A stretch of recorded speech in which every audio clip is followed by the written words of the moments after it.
అందరికీ నమస్కారం. విద్య నేర్పిన గురుదేవుల పాద పద్మములకు శిరస్సు వంచి నమస్కరిస్తూ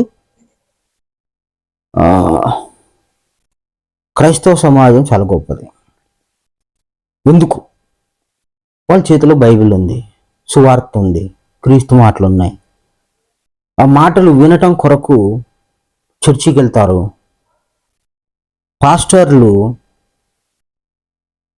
అందులో ఉన్న వాక్యాన్ని, అందులో ఉన్న ప్రభు అయిన యేసుక్రీస్తు గారు వారి గురించి అక్కడున్న సంఘానికి చెప్తూ వాళ్ళని దేవుని దారిలో నడిపించడానికి ప్రయత్నం చేస్తుంటారు. దేవుని దారి దొరికిందా దొరకలేదా ఇదంతా పక్కన పెడితే వాళ్ళ చేతిలో పరిశుద్ధ దైవ గ్రంథం ఉన్నది. వాళ్ళ నోటిలో ప్రభు అయిన క్రీస్తు అనే మాట ఉన్నది. ముస్లిం సమాజం తీసుకుంటే వాళ్ళ చేతిలో ఖురాన్ ఉందో లేదో మనకు తెలియదు. వాళ్ళ నోట్లో అల్లా అనే శబ్దం ఉన్నది. మళ్ళీ మహమ్మద్ అనేటువంటి పేరు కూడా వినిపిస్తుంటుంది. అల్లా అంటారు, మహమ్మద్ అంటారు. అదేవిధంగా హిందువులలో చాలా దేవతలు, రకరకాల దేవతలు వచ్చి వాళ్ళు ఆదివారం, సోమవారం, ఏ వారానికి ఏ దేవుడు అన్న విధానంలో వెళ్ళిపోయారు. కృష్ణుణ్ణి దేవుడిగా ఒప్పుకున్న వాళ్ళు చాలా కొద్దిమంది. ఆ కొద్దిమంది కూడా ఒప్పుకున్నప్పటికీ మళ్ళా దేవతలను ఆరాధిస్తుంటారు, మళ్ళా ఇంకొక దేవుణ్ణి పెట్టుకుంటారు. భక్తిలో వ్యభిచారులుగా చాలా మంది కనిపిస్తుంటారు. కృష్ణుడే అన్నాడు, భక్తిలో వ్యభిచారులు మీరు. అంటే ఎట్లా వ్యభిచారం అవుతావు అంటే, ఒక్కడిని కాక ఇంకా మిగతా అనేక మందిని నమ్ముకుంటే, ఒక్కడు లేక ఇద్దరు ఇంకా అనేక మందిని పెట్టుకోగలిగితే వాళ్ళు భక్తిలో వ్యభిచారులు. అంటే వాళ్ళ భక్తి వ్యభిచారమైన భక్తి. ఈరోజు క్రీస్తుని మొక్కిన చేతులే వాళ్ళ అమ్మగారైన మరియమాతకు మొక్కుతుంటారు. వ్యభిచారం. నువ్వు ఒప్పుకోకపోయినా గ్రంథం ప్రకారం అది వ్యభిచారం. వాక్యం ఉన్నది, భగవద్గీత వాక్యం ఉన్నది, వాక్యానుసారం చెప్తున్నాం. ఖురాన్లో వాక్యం ఉంది. అల్లాని కాకుండా ఇంకొక ఆరాధ్య దైవాన్ని నువ్వు పెట్టుకుంటే అల్లా వైపు నుంచి నీకు శిక్ష వస్తుంది అని ఖురాన్ చెప్తుంది. అదేవిధంగా భగవద్గీత కూడా నేను కాకుండా ఇంకొకటి నువ్వు పెట్టుకోవద్దు అని అంటే, హిందువులు రకరకాలైన వేషాలతో రకరకాల విధాలుగా ఉండి వాళ్ళు సాకార భగవంతుడికి ఇచ్చే మర్యాద, దైవము, భక్తిభావము ఏది లేదు. సరే, వాళ్ళ సమాజం అట్లుంది, ముస్లిం సమాజం అట్లుంది, క్రైస్తవ సమాజం ఇట్లుంది. ఇప్పుడు క్రీస్తు నేల మీద నడిచి జ్ఞానం చెప్పి, సువార్త చెప్పి అనేక మందిని శిష్యులుగా చేసుకొని సువార్తగా అక్షర రూపంలో ఉన్న సువార్తను మనకు అందించాడు. Okay, right. కృష్ణుడు కూడా అంతేను భగవద్గీత ఇచ్చాడు. క్రైస్తవులు పట్టుకున్నంత బైబిల్ని భగవద్గీత ఎందుకు హిందువులు పట్టుకోవట్లేదు? అంటే మాకు దేవుడు ఉన్నాడని పేరేసుకోవడమే తప్ప అందులో తీవ్రత ఏదీ లేదు. సరే, ఇదే క్రీస్తు, ఇదే కృష్ణుడి లాగా ఇంకొక వ్యక్తి, ఇంకొక శక్తి ఈ భూమి మీద తిరిగింది, నడిచింది. ఆ శక్తి పేరు రావణ బ్రహ్మ. భగవాన్ రావణ బ్రహ్మ. జ్ఞానం ఆధారంగా, గురువు ఆధారంగా త్రైతాయుగంలో మొట్టమొదటిగా పరిశుద్ధాత్మ దేవుడు, పరమాత్మ దేవుడు నరశరీరం ధరించి వచ్చినటువంటి ఆ దేహంకి పెట్టిన పేరు, ఆ శక్తికి పెట్టిన పేరు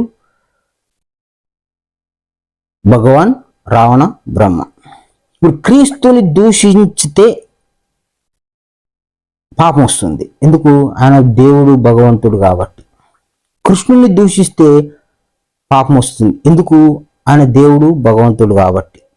అల్లాని దూషించుదామంటే అసలు అల్లా ఎక్కడున్నాడో ఏంటిదో ఆ స్టోరీ తెలియదు, చరిత్ర తెలియదు. వాళ్ళు దేవుడు పుట్టాడు అని చెప్పి వాళ్ళకు ఒక సిస్టమ్ పెట్టుకొని అల్లా అనే పదము దేన్ని సూచిస్తుంది, ఎక్కడ చూడాలి అనే ఒక ఫోకస్ పాయింట్ అనేది మనకి ఖురాన్ ద్వారా తెలియబడకుండా ఉంది. అదే క్రీస్తు అంటే మనకు ఒక ఫోకస్ పాయింట్ ఉంది, అంటే ఒక గుర్తించే విధానం ఉన్నది. అదేంటిది? ఇజ్రాయెల్ దేశం, తల్లిదండ్రులు, యోసేపు, మరియమ్మ, ఇట్లా కొంత చరిత్ర ఉంది, శిష్యులు ఉన్నారు, జ్ఞానం చెప్పింది ఉంది, ప్రూఫ్స్ ఉన్నాయి, ఆధారాలు ఉన్నాయి. మనం ఆ చరిత్ర మాట్లాడుకోవడానికి కొంత అవకాశం ఏర్పడింది. అదేవిధంగా కృష్ణుడి చరిత్ర కూడా. ఇప్పుడు రావణ బ్రహ్మ వారు కూడా క్రీస్తు వలె, కృష్ణుడు వలె నరశరీరం ధరించి వచ్చారు. ఇప్పుడు క్రీస్తు జోలికి వెళ్తే ఏమవుతుంది? మహాపాపం, పెద్ద పాపం. కృష్ణుడి జోలికి వెళ్తే మహాపాపం, పెద్ద పాపం. అల్లా జోలికి వెళ్ళరు. ఎందుకు అంటే క్వశ్చన్ మార్క్ ఉంది. ఆయన గురించి మాట్లాడడానికి, డిబేట్ పెట్టడానికి, చర్చ పెట్టడానికి కొంత క్వశ్చన్ ఉంది. కానీ ఈ క్రీస్తు విషయంలో కానీ, కృష్ణుడి విషయంలో కానీ చాలామంది నోటికొచ్చినట్టు మాట్లాడుతుంటారు. అందులో గొప్పగా చెప్పే వాళ్ళు ఉన్నారు, తక్కువ చేసి మాట్లాడే వాళ్ళు కూడా ఉన్నారు. ఏది? క్రీస్తు విషయం, కృష్ణుడి విషయం. ఈరోజు యూట్యూబ్లలో డిబేట్లు పెట్టుకొని తిట్టుకుంటున్నారు. సరే, ఇప్పుడు క్రైస్తవ సమాజంలో బైబిల్ పట్టుకొని క్రీస్తుని ఆధారం చేసుకొని వాళ్ళు మంచి జీవితాన్ని గడుపుతున్నారు. ఎందుకంటే బైబిల్ వాళ్ళ చేతిలో ఉంది కాబట్టి. భగవద్గీత హిందువుల చేతిలో లేదు కాబట్టి వీళ్ళు దైవం విషయంలో వ్యభిచారం కలిగి ఉన్నారని చెప్పవచ్చు. ఇప్పుడు రావణ బ్రహ్మ వారు కూడా త్రైతాయుగంలో గురువు, ఆయన దేవుడు, ఆయన భగవంతుడు అని మనకి తెలిసిన తర్వాత ఆయన గురించి మాట్లాడడం అనే విషయంలో, ఆయన గురించి తెలుసుకోవడం అనే విషయంలో జాగ్రత్తగా ఉండాలి. 10 తలల రావణుడు అనగానే మనకి ఏం గుర్తొస్తుంది? ఆయనకు 10 తలలు ఉన్నాయి అని. అంటే 10 తలలతో మనిషి ఎక్కడైనా పుడతాడా? దేవుడు ఎక్కడైనా పుడతాడా? క్రీస్తు ఎట్లన్నా పుట్టాడా? కృష్ణుడు అలా పుట్టాడా? మరి ఆయనకి ఎందుకు వచ్చింది ఆ పేరు అంటే, ఆయన చిన్నగా ఉన్నప్పుడు ఒక వ్యక్తి 10 తలలకు సంబంధించిన జ్ఞానం నీలో ఉంది, నువ్వు అందరితో సమానం అని అతనికి విద్య నేర్పిన ఒక ఉపాధ్యాయుడు అన్నాడంట. ఇప్పుడు మనం కూడా అంటాం, అని బుర్ర పెద్దది అంటాం. అంటే లావుగుందానా? ఆలోచనలు, ఆలోచించే విధానం, మేధావి శక్తి అది ఎక్కువ ఉందని చెప్తామా? వాడి బుర్ర పెద్దది అంటే ఇంత లావు ఉన్నట్ట? అంటే 10 తలలు ఎందుకు నువ్వు పెట్టి, రూపంగా పెట్టి ఎందుకు అవమానించాల్సి వస్తుంది అంటే నీకు అర్థం కాలే. అర్థం కానప్పుడే నువ్వు అవమానిస్తావు. కానీ ఎవరిని అవమానిస్తున్నావు అంటే, ఆయన సాధారణమైన మనిషి అయితే నువ్వు వ్యర్థంగానో వెటకారంగా మాట్లాడితే నీకు సాధారణమైన పాపం వస్తుంది. మన ఛానల్లో పెట్టుకుంటాం ఏమని, నువ్వు పలికే ప్రతి వ్యర్థమైన మాటకు విమర్శ దినమందు లెక్క చెప్పవలసి ఉంది. మనం ప్రతిరోజు ఎవరినో ఒకరిని నిందిస్తుంటాం, అవమానిస్తుంటాం, వెక్కిరిస్తుంటాం.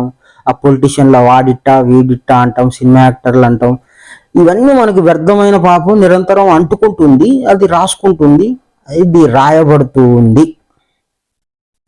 కానీ ఇదే వ్యర్థమైన మాటలు గురువు దగ్గర మాట్లాడితే ఏమొస్తుంది? పెద్ద పాపం అవుతుంది. ఏం పాపం అది? క్షమించరాని పాపం వస్తుంది. ఆ పాపం వస్తే అనుభవించాల్సిందే. 10 తలల బొమ్మ గీసి నువ్వు ఎవడు చూపించమన్నాడు అంటే, నీకు అర్థం కాకపోతే నువ్వు 10 తలలు గీసి చూపిస్తావా? 10 తలల జ్ఞానం కలిగిన వాడని నువ్వు ఎందుకు అర్థం చేసుకోకుండా ఆయనను అవమానిస్తున్నారు? తప్పే కదా. ఎవరు చేస్తుంటారు? మేమెందుకు చేస్తాం? మా క్రైస్తవ సమాజంలో మేము ఆయన జోలికే పోము అంటే, ఆయన జోలికి పోకుండా ఉండాలనే ఈ విషయాలన్నీ మాట్లాడుతున్నాం. ఈ క్రైస్తవ సమాజంలో ఉన్న వాళ్ళు ఇప్పుడు కొంతమంది అబద్ధ బోధకుల చేత గుణ ప్రేరణ జరిగి ఇతరులను దూషించే విధంగా మనుషులు తయారవుతున్నారు క్రైస్తవ సమాజంలో. ఒకప్పుడు క్రైస్తవ సమాజంలో మందు లేదు, మద్యం లేదు, సిగరెట్ లేదు, వ్యర్థమైన మాటలు లేవు, చాలా డిసిప్లిన్డ్గా ఉన్నటువంటి క్రైస్తవ సమాజం ఈరోజు ఇతరులను విమర్శించి, వెక్కిరించి వాళ్ళ గురించే మాట్లాడే బోధకులు తయారయ్యి ఈరోజు క్రీస్తు చెప్పిన మాటల్ని కూడా వదిలిపెట్టి పనికిమాలిన మాటల వైపు కొంతమంది బోధకులు వచనాలు వింటున్నాం. ఎక్కడ ఎవరిని దూషించి ఏ పాపం అంటించుకుంటారో అన్న భయంతో రావణ బ్రహ్మ వారి విషయంలో కూడా నోరు జారకుండా జాగ్రత్తగా గమనించాలి ఆయన జన్మని అనేటువంటి జాగ్రత్త నేర్పించట కొరకే ఈరోజు మనం ఈ మాటలు మాట్లాడుకుంటున్నాం. ఇప్పుడు ఆ 10 తలలు అనే జ్ఞానం ఆయనకు ఉంది, కానీ 10 తలలు లేవు. ఓకే, ఆయన మొట్టమొదటి భగవంతుడు, అంటే క్రీస్తు వలె వచ్చినటువంటి భగవంతుడు. ఆయన ఏం చెప్తాడు? క్రీస్తులాగా వచ్చినప్పుడు క్రీస్తు ఏది చెప్తే అదే చెప్పాలి రావణ బ్రహ్మవారు. రావణ బ్రహ్మవారు ఏది చెప్తే క్రీస్తు అదే చెప్పాలి, కృష్ణుడు అదే చెప్పాలి. గురువు ఎప్పుడు వచ్చినా ధర్మాలు నెలకొల్పడానికి వస్తాడు కాబట్టి క్రీస్తు ఏది చెప్పినా కృష్ణుడు ఏది చెప్పినా అది రావణ బ్రహ్మవారు కూడా అదే చెప్పాలి. అది చెప్పకపోతే ఆయన గురువు అని గుర్తించలేం. ఇప్పుడు రావణ బ్రహ్మ వారిని జ్ఞాపకం చేసుకుంటాం. రావణ బ్రహ్మ అంటే ఏంటిది? 10 తలలు కనిపిస్తుంటుంది మనకి రూపంగా, అదేనా? ఆయన పేరు చెప్పగానే మన జ్ఞాపకం వచ్చేది అదా? క్రీస్తు అని మనం జ్ఞాపకం చేసుకున్నాం అనుకో, ఇజ్రాయెల్ దేశం, మేరుమాత, యేసేపు తండ్రి, ఇట్లా అని చెప్పుకుంటాం. ఇది గుర్తొస్తుంది. ఇదా గుర్తు రావాలి? కృష్ణుడు అన్నాం, ద్వారక, నవలిపించం, ఫ్లూటు, ఇదా గుర్తు రావాల్సింది? అంటే సాకారం కదా, మరి అదే గుర్తొస్తుంది అని అంటే అదే గుర్తొచ్చినా పర్వాలేదు. కానీ రావణ బ్రహ్మ వారి విషయంలో మనకి ఏమి జ్ఞప్తికి వచ్చేటట్టు చేస్తున్నారు అంటే, కొంతమంది వృద్ధులు చేసిన, కొంతమంది మోసగాళ్ళు చేసిన మోసంలో ఇరుక్కొని రావణ బ్రహ్మ వారిని మనము ఎట్లా జ్ఞాపకం వస్తున్నాడంటే ఒక విలన్గా జ్ఞాపకం వస్తున్నాడు, ఒక చెడ్డవాడిగా జ్ఞాపకం వస్తున్నాడు. రావణ బ్రహ్మవారు ఎట్లా జ్ఞాపకం వస్తున్నారు? ఒక చెడ్డవాడిగా జ్ఞాపకం వస్తున్నాడు. సీతాదేవిని ఎత్తుకోబోయి అని ఒక నింద పెట్టి ఆయనని చెడ్డవాడిగా చూపిస్తున్నారు. ప్రతి సంవత్సరము ఆయన యొక్క రూపాన్ని తయారు చేసి 10 తలలు పెట్టి అనేక మంది అజ్ఞానులు ఆయనని కాల్చేస్తున్నారు. అంటే వాళ్ళ హృదయంలో ఏముంది? మత్సరం ఉంది. ఇతడు దేవుడు కాదని, ఇతడు గురువు కాదని, ఇతడు జ్ఞాని కాదని, ఇతడు తెలివైన వాడు కాదని అవమానించడానికి ప్రతి సంవత్సరము ఇతరుల చేత ప్రేరేపితమై ఆ పనులు చేస్తున్నారు. దాంట్లో ఏమొస్తుంది? క్షమించడానికి పాపం వస్తుంది. ఆ పాపం దగ్గరుండి ఎవరు చేపిస్తున్నారు? హిందూ గురువులే చేపిస్తున్నారు, హిందూ బోధకులు చేపిస్తున్నారు, స్వామీజీలు చేపిస్తున్నారు. వెటకారం అయిపోయింది ఈరోజు రావణ బ్రహ్మవారు అంటే. 10 తలల జ్ఞానం ఉన్నోడు, అంత జ్ఞానం ఉంది, ఆయన తప్పు చేస్తాడా? మరి జైన రామాయణంలో సీతాదేవి రావణ బ్రహ్మ కూతురు అని రాయబడినప్పుడు ఆ మాట ఎందుకు పబ్లిసిటీ చేయలేదు? ఆ మాట ఎందుకు ప్రచారంలోకి తీసుకురాలేదు సోమరిపోతులైన హిందూ స్వామీజీలు?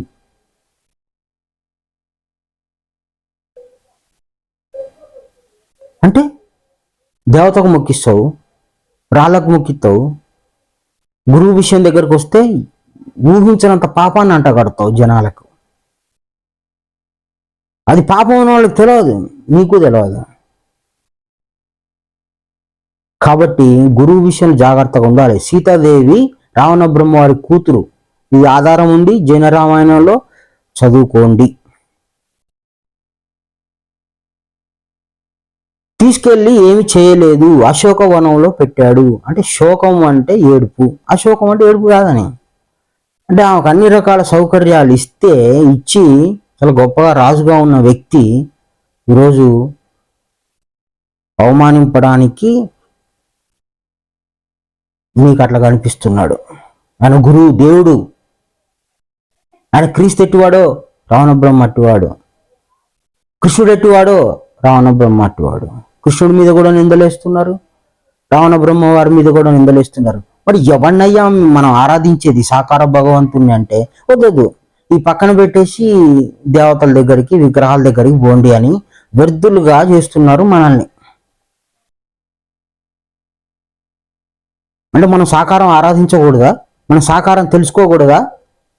మన సాకారం విధానంలో కృష్ణుణ్ణి, రావణ బ్రహ్మ వారిని ఆరాధించకూడదా? తెలుసుకోకూడదా?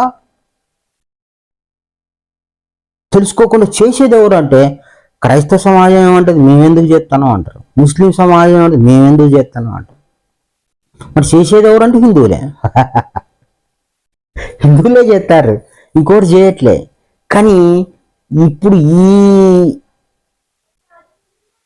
మత్స, ఈ మాయ, ఈ మత్సరం ఏదైతే ఉందో ఇది క్రైస్తవ సమాజంలో కూడా ఇతరులు అంటుంటే మనం కూడా అందాం ఏమైపోతుంది అని చెప్పి రావణ బ్రహ్మ వారిని కానీ కృష్ణుడిని కానీ ఎత్తి చూపించే స్థితికి వాళ్ళు కూడా దిగజారిపోయి వాళ్ళు కూడా క్షమించరాని పాపం సంపాదించుకుంటున్నారు. ఎందుకు? ఇతరుల చేత మోసపోయి. కృష్ణుడి గురించి మాట్లాడాల్సిన అవసరం క్రైస్తవులకు లేదు. ఒకవేళ తెలుసుకుంటే క్రైస్తవులు ఆహ్వానిస్తారు, భగవద్గీత మాది, కృష్ణుడు మావాడే, ఎందుకంటే గురువే, బైబిల్లో ఏది ఉందో భగవద్గీతలో అదే ఉంది అని. కొంతమంది శాతకాని పాస్టర్లు భగవద్గీత చదవరు, చదవకున్నట్టుండు కానీ ఎత్తి చూపిస్తుంటారు, చదవకున్నా ఎత్తి చూపిస్తుంటారు, చరిత్రని వక్రంగా చూపిస్తుంటారు. జాగ్రత్తగా వాళ్ళ మాటలు వింటే క్షమించరాని పాపం అంటుకునే అవకాశం ఉంది. గురువు విషయంలో జాగ్రత్తగా ఉండాలి. క్రీస్తు ఎట్టివాడో రావణ బ్రహ్మవాడు కూడా అట్టివాడే. ఇక్కడెక్కడో నల్లమల అడవులలో ఉన్నటువంటి ఎంతో జ్ఞాని అయినా ఎంతో గొప్పవాడైనా హనుమంతుడి దగ్గరికి వెళ్ళి సహాయం అడిగి చేతులు అర్థించి సహాయం అడిగిన రాముడు ఈరోజు హనుమంతునికి దేవుడు అంట. హనుమంతుడు రాముడి దగ్గరికి పోయిండా? రాముడు హనుమంతుని దగ్గరికి పోయిండా?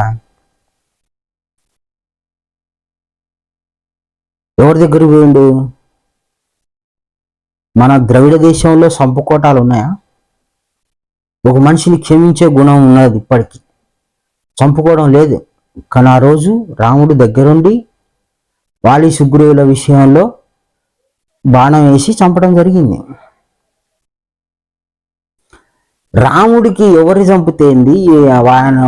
ఆయన ఎక్కడో ఉన్నాడు, ఇక్కడ వచ్చి వాలి చచ్చిపోయినా సుగ్రీవుడు చచ్చిపోయినా ఆయనకి పెద్ద విషయం కాదు. ఎవరిని చంపాలో క్లారిటీ లేకుండా ఆ రోజు బాణం విసిరిన వ్యక్తి ఎవరు? రాముడు. బాణం తగిలితే మాట్లాడకుండా చనిపోయే విధానం, ఆ విషయం,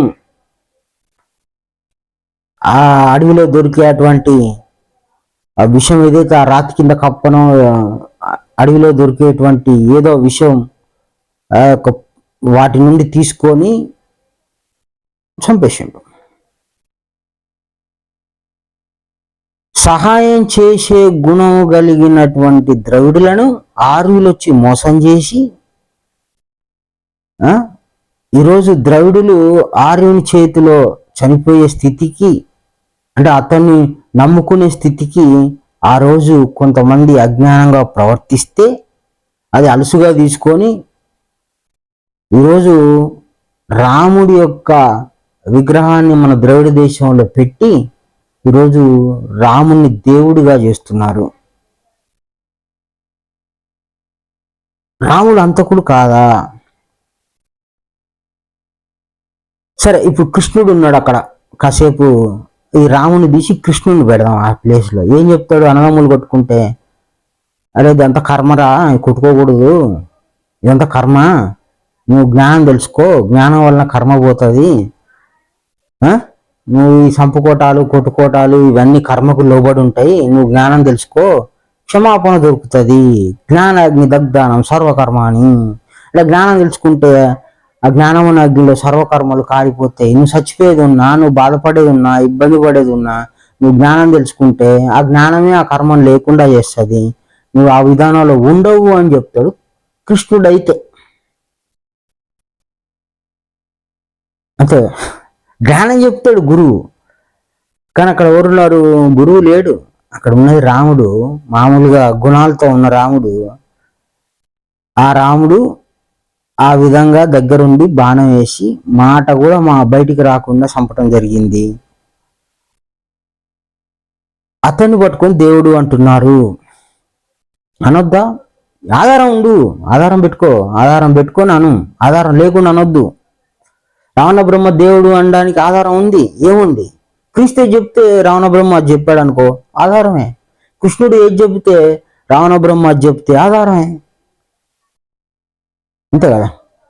సరే, రావణ బ్రహ్మ వారి తర్వాత కృష్ణుడు తర్వాత క్రీస్తు. రావణ బ్రహ్మ వారు ఏం చేశారు?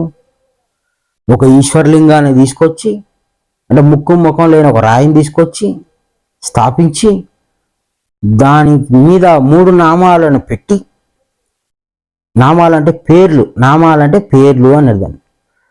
ఈ 3 నామాలు పెట్టి, కిందిది జీవాత్మ, మధ్యది ఆత్మ, పైది పరమాత్మ, ఇదే సూత్రము, ఇదే విధానం, సృష్టి విధానం, సిద్ధాంతం అని ఆ రోజు ఆయన త్రైత సిద్ధాంతాన్ని బోధించాడు. జీవాత్మ, ఆత్మ, పరమాత్మ. ఇదే విషయం భగవద్గీతలో చెప్పాడా? చెప్తే ఆయన ఇద్దరు ఒకటే. ఎస్, క్షరుడు, అక్షరుడు, పురుషోత్తముడు అని భగవద్గీతలో చెప్పాడు. ఇదే విషయం క్రీస్తు చెప్తే సేమ్, ఓకే. కుమారుడు, తండ్రి, పరిశుద్ధాత్మ ముగ్గురు ఒకటే. ఎప్పుడు చెప్పిన మాట మారలే. జ్ఞానం చెప్పింది ఎవరు? కృష్ణుడు, క్రీస్తు. ఇంకా త్రేతాయుగంలో రావణ బ్రహ్మ. గురువు భూమి మీదకి వస్తే జ్ఞానం చెప్తాడు. వానికి వీనికి గొడవలు పెట్టి అది ఆయనకు సంబంధం లేదు.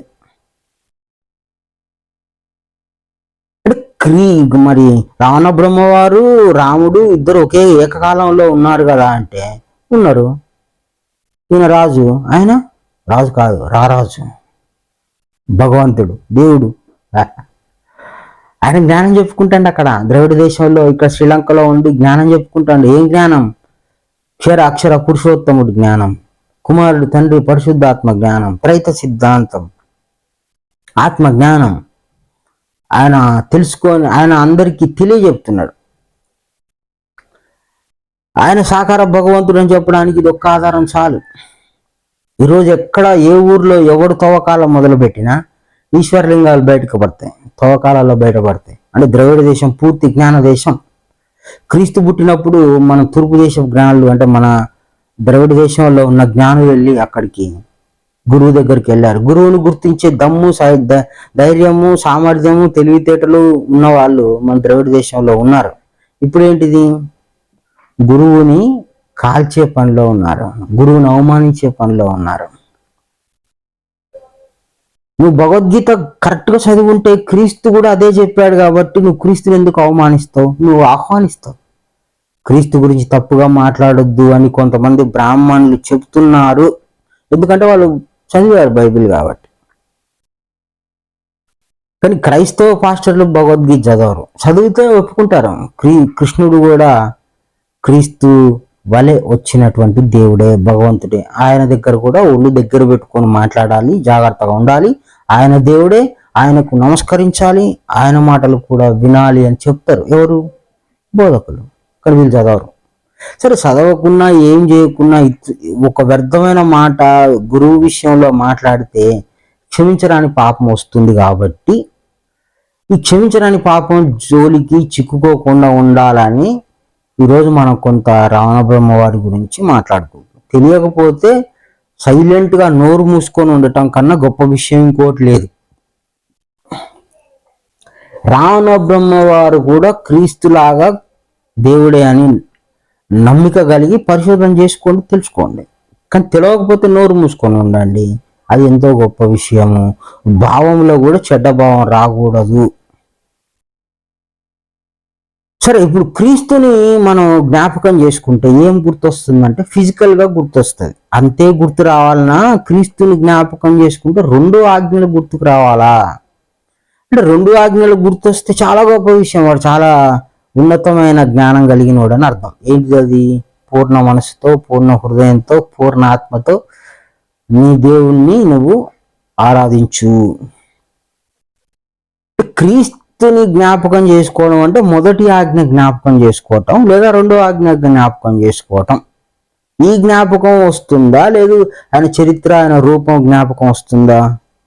అంటే మొదటి ఆజ్ఞ 2వ ఆజ్ఞ జ్ఞాపకం వస్తేనే నిజంగా నువ్వు క్రీస్తుని జ్ఞాపకం చేసుకున్నట్లు.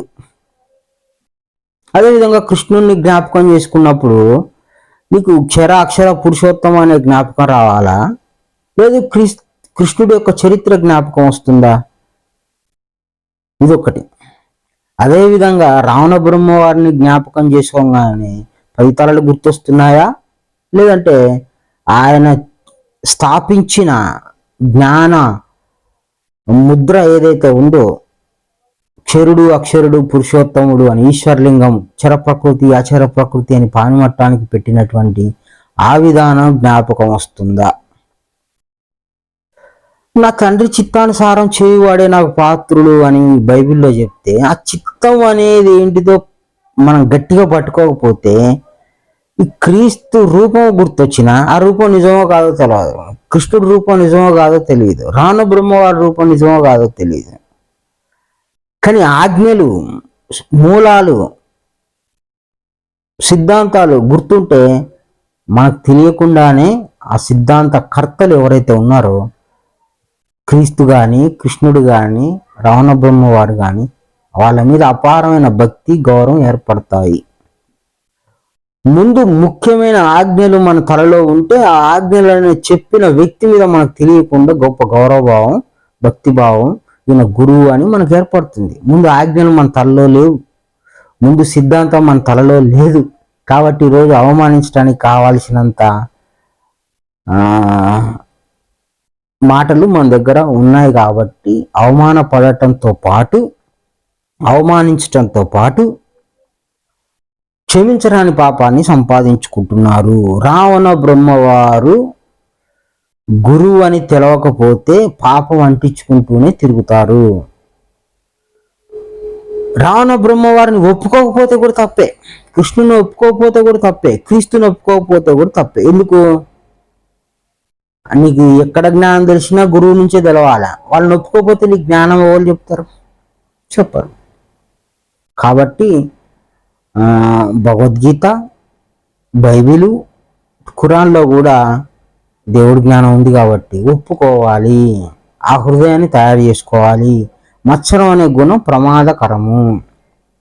ఆ గుణం విడిచిపెట్టి క్రీస్తు అని మనకి ఎవరు చెప్పినా ముందు మొదటి ఆజ్ఞ జ్ఞాపకం వస్తే అతడు జ్ఞాన విధానంలో అర్హత కలిగి నడుచుకున్నట్లే. కృష్ణుడు అని చెప్పినా, రావణ బ్రహ్మవారు చెప్పినా, త్రైత సిద్ధాంతాన్ని, మూల సిద్ధాంతాన్ని చెప్పినటువంటి వ్యక్తి అని మన జ్ఞాపకం వస్తే అది చాలా గొప్ప విషయం. అంటే ముందు జ్ఞానం జ్ఞాపకం ఉండాలి, రూపం కాదు. తర్వాత ఇది చెప్పినవాడు ఏ రూపంతోనే ఉండవచ్చు, ఆ రూపాన్ని మనం గౌరవిస్తాము. కాబట్టి తండ్రి చిత్తము, గురువు ఆజ్ఞలు ఏదైతే ఉన్నాయో అవి ముందుగా పెట్టుకుంటే కానీ వీళ్ళ మీద మనకు భక్తిభావం, గౌరవభావం రాదు. లేదంటే అవమానిస్తాం. అలా హిందూ సమాజంలో ఉండి రావణ బ్రహ్మను అవమానిస్తే అది పెద్ద ఎవరు ఒప్పుకోనటువంటి విధానం. ఏది? రావణ బ్రహ్మవారిని అవమానిస్తే. సో ఈ విధంగా ఒకడు హిందూ సమాజంలో ఉండి క్రీస్తుని అవమానిస్తున్నాడంటే అది అజ్ఞానం. అది ఓకే, వదిలేద్దాం. హిందూ సమాజంలో ఉండి కృష్ణుని అవమానిస్తే, సరే క్రైస్తవ సమాజంలో ఉండి కృష్ణుని అవమానించినట్టు వాడు భగవద్గీత చదవలేదు, వాడికి తెలవదులే అనుకోవచ్చు. కానీ హిందూ సమాజంలో ఉండి కృష్ణుని అవమానించే వాళ్ళు ఉన్నారా? మరి ఎట్లా గురువు విషయం బయటకు వస్తుంది? కాబట్టి గురువు విషయంలో ఒళ్ళు దగ్గర పెట్టుకోండి. గురువు ద్వారా ఎంతో క్షమించరాని పాపం అంటించుకుంటున్నారు. అది నిరంతరం ఏదో రూపంలో, మాటల రూపంలో ఎవరో ఒకరు ఏదో రకంగా తెలియకుండా అంటించుకుంటున్నారు. ఆ పెద్ద ప్రమాదాల జోలికి పోకుండా గురువు విషయంలో జాగ్రత్తగా ఉండాలని, అటు క్రీస్తు విషయంలో కానీ, కృష్ణుడి విషయంలో కానీ, రావణ బ్రహ్మ వారి విషయంలో కానీ చాలా జాగ్రత్తగా ఉండాలని, నువ్వు తెలుసుకొని మాట్లాడాలని. ఇవి చాలా పెద్ద ప్రమాదాలు. వ్యభిచారం చేసినా క్షమించబడే పాపమే, మర్డర్ చేసినా కూడా క్షమించబడే పాపమే, 100 మందిని చంపినా క్షమించబడే పాపమే. కానీ గురువు దగ్గరికి వెళ్ళి, గురువు జోలికి వెళ్ళి, గురువు తెలియకుండా గురువుని దూషిస్తే నువ్వు అది క్షమించరాని పాపం, అది పెద్దది, అది అనుభవించాల్సిందే. కానీ నువ్వు అది పోగొట్టుకోవడానికి అవకాశమే లేదు. ఈరోజు నోరుంది, అవకాశం ఉందని క్రీస్తుని తిడుతున్నారు, క్షమించరాని పాపం అనుకుంటారు. కృష్ణుని తిడుతున్నారు, క్షమించరాని పాపం వస్తుంది. రావణ బ్రహ్మ వారిని కూడా తిడుతున్నారు, క్షమించరాని పాపం వస్తుంది. కాబట్టి మొట్టమొదటి గురువు రావణ బ్రహ్మాన్ని గ్రహించి మనసులో పెట్టుకోండి. సమాజం ఒప్పుకుందా, ఒప్పుకోలేదా, ఒప్పించాలన్నా ఒప్పించకూడదా అని పక్కన పెట్టి ముందైతే ఒక భక్తిభావం కలిగి ఉండండి. ఆ మాటలు మీరు మాట్లాడతారా మాట్లాడొద్దా అని పక్కన పెడితే, మాట్లాడితే ఎంత జాగ్రత్తగా మాట్లాడాలి, మాట్లాడకుండా ఉంటే ఎంత మంచిది, తెలుసుకుంటే ఇంకెంత మంచిది అనేది కూడా కొంత జ్ఞాన వివరం తెలుసుకోవాలి.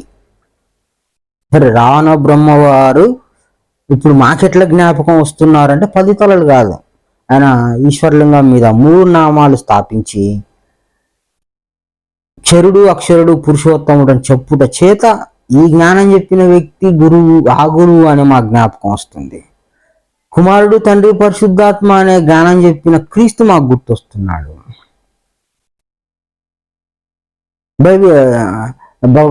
భగవద్గీతలో కూడా అంతే, అదేవిధంగా ఖురాన్లో కూడా అంతే. ఖురాన్లో తోలబడేవాడు, తోలేవాడు, సాక్ష్యం ఇచ్చేవాడు, ఈ రహస్యం చెప్పినవాడు గురువు అని మాకు జ్ఞాపకం వస్తుంది. గురువు శరీరంతో ఉన్నప్పుడు, శరీరం లేకుండా అంటే కంటికి కనిపించకుండా ఉండేది కూడా ఎట్లయినా గుర్తించే అవకాశం ఉన్నది. కనుక మనం గురువు అంటే కేవలం సాకారమేనా అంటే జ్ఞానాన్ని బట్టి సాకారమైన చెప్పుకోవచ్చు, నిరాకారమైన చెప్పుకోవచ్చు. ఈ మాట సాకారంగా ఉండి చెప్పాడు, ఈ మాట నిరాకారంగా కూడా ఉండి చెప్పవచ్చు అనేది కొంత మనకు తెలుస్తుంది. ముందు ఆయన ఆజ్ఞను ముందు పెట్టుకొని తర్వాత గురువుని గుర్తించే విధానం తెలుసుకోవాలి. ఆయన జ్ఞానం లేకుండా ఊరికే ఆయన సాకారాన్ని ఎంత గౌరవించినా, ఎంత ఎన్ని రకాలుగా ఉండినా, జ్ఞానం లేకపోవడం చేత మనం మోసపోయే అవకాశం ఉన్నది. కాబట్టి జ్ఞానం ముఖ్యం. జ్ఞానం ద్వారానే గురువు ఎంతో గొప్పగా ఉన్నతంగా మనకు కనిపిస్తాడు. కాబట్టి క్రీస్తు చెప్పిన మొదటి ఆజ్ఞ, రెండో ఆజ్ఞ మనకు బాగా తలకెక్కితే నీకు తెలియకుండానే క్రీస్తు మీద అపారమైన భక్తి, అపారమైన గౌరవం ఏర్పడుతుంది. కాబట్టి గురువు విషయంలో జాగ్రత్తగా ఉండండి. గురువు కాని వాళ్ళని మీరు ఏమనుకున్నా, ఏం చేసినా అది క్షమించబడే పాపమే, క్షమించబడుతుంది అది, కానీ గురువు విషయంలో క్షమించబడదు. కాబట్టి గురువు దగ్గర జాగ్రత్తగా ఉండండి. రావణ బ్రహ్మ 100% గురువు, భగవంతుడు, సాక్షాత్తు దేవుడు. కాబట్టి గురు బ్రహ్మ పెద్దోడు, గురు విష్ణు, గురుదేవ మహేశ్వర, గురు సాక్షాత్ పరబ్రహ్మ అని బైబిల్ చదివిన వ్యక్తిగా రావణ బ్రహ్మ వారు కూడా క్రీస్తు వాలే గురువు అని ఆయనకు శిరస్సు వంచి నమస్కరిస్తూ గురు సమర్పణం.